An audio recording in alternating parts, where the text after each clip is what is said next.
Halo semuanya dan selamat malam. Mari sama-sama kita panjatkan puji dan syukur kepada Tuhan Yang Maha Kuasa untuk berkat-Nya yang melimpah yang telah diberikan sehingga kita semua diizinkan untuk berkumpul melaksanakan presentasi pada hari ini. Kami dari kelompok 17 PKP kelas C ingin mempresentasikan hasil diskusi kami dengan topik food account. Sebelum menyampaikan materi, izinkan saya memperkenalkan diri dan teman-teman saya. Saya sendiri, Shiren Aglesia Kencana Sembiring dengan NIM 5211240018. Kemudian rekan saya ada Mutiara Nadia Syahputri Huta Barat dengan NIM 5211240007.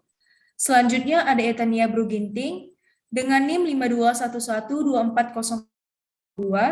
Selanjutnya ada Fadilah Rahma Kairani dengan NIM 52340015.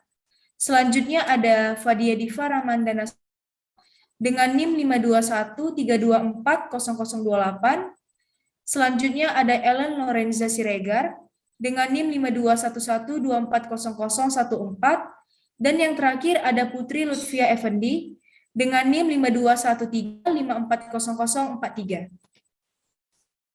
Baiklah, untuk mempersingkat waktu, kita langsung saja masuk ke bagian pengertian yang akan dibacakan oleh Etania Bruginting. Kepada Bruginting, saya persilahkan. Baiklah, pengertian metode food account. Food account adalah metode yang difokuskan untuk mengetahui jumlah makanan dan minuman yang dikonsumsi dalam skala rumah tangga. Prinsip dasar dalam metode ini adalah makanan yang disediakan dalam skala rumah tangga yang dikonsumsi sebagian besar oleh seluruh anggota rumah tangga yang sedang berada dalam satu dapur. Prinsip bahwa semua anggota rumah tangga sangatlah terbiasa dengan makanan yang dibeli dan diolah di dalam dapur keluarga. Prinsip pengadaan makanan dalam rumah tangga adalah memperhatikan kesukaan semua orang atau sebagian besar anggota rumah tangga. Fokus dari metode ini adalah mengidentifikasi jumlah makanan yang dikonsumsi individu dalam rumah tangga menurut apa yang disediakan di rumah tangga, bukan menurut apa yang sering dikonsumsi di luar rumah. Metode jumlah makanan atau food account dapat dilakukan di rumah tangga, khususnya rumah tangga indikator. Pada negara dengan sistem monitoring ketahanan pangan yang sudah demikian maju adalah selalu ditetapkan rumah tangga indikator. Rumah tangga indikator adalah rumah tangga yang dapat dijadikan acuan untuk menilai ketahanan pangan wilayah. Selanjutnya akan dilanjutkan oleh teman saya Ellen Lorenza.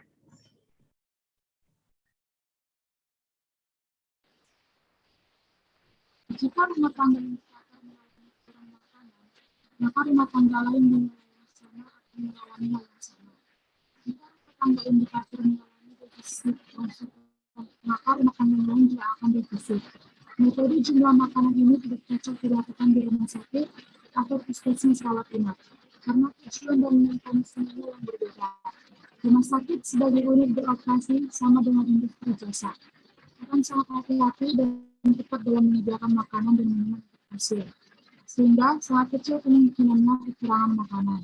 Metode pencatatan makanan ini adalah untuk mendeteksi apakah jumlah makanan yang disediakan cukup atau tidak di sebuah rumah tangga.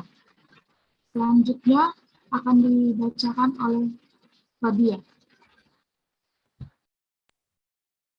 Baik, B ada langkah-langkah. Adapun langkah-langkah dalam pengumpulan data dengan metode jumlah makanan adalah yang pertama yaitu menimbang dan mencatat semua bahan makanan yang ada di rumah pada awal survei. Yang kedua yaitu menimbang dan mencatat setiap hari semua jenis bahan makanan yang diperoleh. Yang ketiga yaitu menimbang dan mencatat semua jenis bahan makanan yang diberikan pada orang lain, rusak, atau terbuang selama survei. Yang keempat yaitu menimbang dan mencatat semua bahan makanan yang ada pada akhir survei. Yang kelima, menghitung berat bersih setiap bahan makanan yang ada pada akhir survei. Yang terakhir yaitu menghitung rata-rata penggunaan makanan dalam sehari. Kegunaan yaitu dapat berupa mengetahui informasi konsumsi rata-rata per tahun dan perubahan pola konsumsi suatu populasi. Penjelasan selanjutnya akan dilanjutkan oleh Putri Lutfia. Lalu dalam metode ini mempunyai kelebihan dan kekurangan. Pertama yang kelebihan, satu, hasilnya cukup akurat karena memperhitungkan bahan makan yang tersisa, terbuang, dan atau rusak. Kedua, cepat dan relatif murah. Ketiga, dapat diketahui tingkat ketersediaan bahan makan keluarga pada periode tertentu. Keempat, dapat diketahui daya beli keluarga terhadap bahan makanan. Kelima, dapat menjangkau responden lebih banyak. Sedangkan untuk kekurangan, yang pertama, petugas harus juga mendapatkan pelatihan terlebih dahulu. Kedua, memerlukan peralatan untuk menimbang bahan makanan sehingga memerlukan biaya yang mahal. Ketiga, memerlukan waktu yang lama. Empat, tidak dapat memperkirakan asupan makanan untuk masing-masing anggota keluarga. Kelima, kurang teliti sehingga tidak dapat menggambarkan tingkat konsumsi rumah tangga. Keenam, sangat tergantung pada kejujuran responden untuk melaporkan atau mencatat makanan dalam keluarga. Lalu untuk hasilnya dapat dibacakan oleh Mutiara Nadia. Setelah melakukan wawancara, berikut hasil pengumpulan data yang kami dapatkan. Periode tanggal 8-10 Juni 2022. Nama responden Nyonya R, jumlah anggota rumah tangga sebanyak 6 orang, petugas survei kelompok 17C, alamat Jalan Garum 4. A. Makanan pokok. Makanan pokok yang dikonsumsi oleh responden sebanyak 4 macam, yaitu nasi, jagung, kentang, dan mie kering. Pada nasi, stok nasi pada rumah sebanyak 1,5 kilo dengan harga persatuan 15.000. Pada hari pertama, responden mengonsumsi 450 gram nasi, hari kedua 450 gram nasi, dan hari ketiga 450 gram nasi, sehingga jumlah stok dalam 3 hari sebanyak 1.350 gram. B. Protein hewani. Responden mengonsumsi 4 macam protein hewani, yaitu daging ayam, ikan segar, lele, dan telur ayam. Stok daging ayam sebanyak 1 kilo dengan harga persatuan 35.000.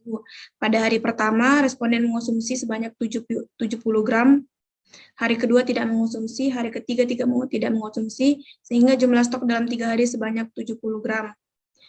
C. Lauk nabati. Responden mengonsumsi 2 jenis lauk nabati, yaitu tempe dan tahu. Stok tempe sebanyak 400 gram dengan harga persatuan 5.000. Pada hari pertama, responden tidak mengonsumsi tempe. Pada hari kedua, sebanyak 30 gram, hari ketiga 35 gram, sehingga jumlah stok dalam 3 hari sebanyak 65 gram. D. Sayuran. Responden mengonsumsi 3 jenis sayuran, yaitu bayam, sawi, dan kol. Stok bayam sebanyak 500 gram dengan harga persatuan 5.000. Pada hari pertama, responden mengonsumsi sebanyak 100 gram, hari kedua tidak mengonsumsi, hari ketiga tidak mengonsumsi, sehingga jumlah stok dalam 3 hari sebanyak 100 gram. Dan yang terakhir, E. Buah-buahan. Responden mengonsumsi 3 macam buah-buahan, yaitu pisang, semangka, dan mangga. Stok pisang pada rumah tangga tersebut 1 kilo dengan harga persatuan 20.000. Pada hari pertama, responden mengonsumsi 100 gram, hari kedua tidak mengonsumsi, dan hari ketiga 100 gram, sehingga jumlah stok dalam 3 hari sebanyak 200 gram. Total jumlah stok dalam 3 hari sebanyak 2.811. Berikut kami lampirkan hasil wawancara dengan responden. Materi selanjutnya akan dilanjutkan oleh Fadila.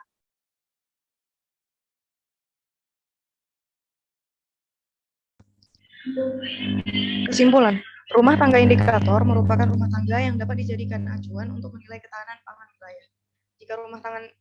Jika rumah tangga indikator mengalami kurang makanan, maka rumah tangga lain di wilayah yang sama akan mengalami hal yang sama. Jika rumah tangga indikator mengalami defisit asupan,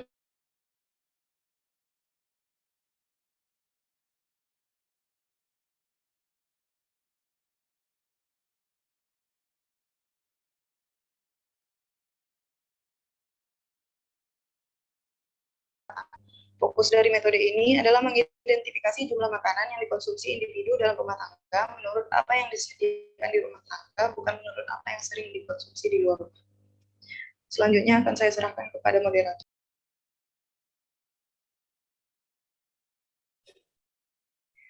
Demikianlah hasil presentasi kami telah kami sampaikan. Kiranya dapat berguna untuk kita semua. Apabila ada kata-kata yang kurang berkenan, kami mohon maaf. Terima kasih.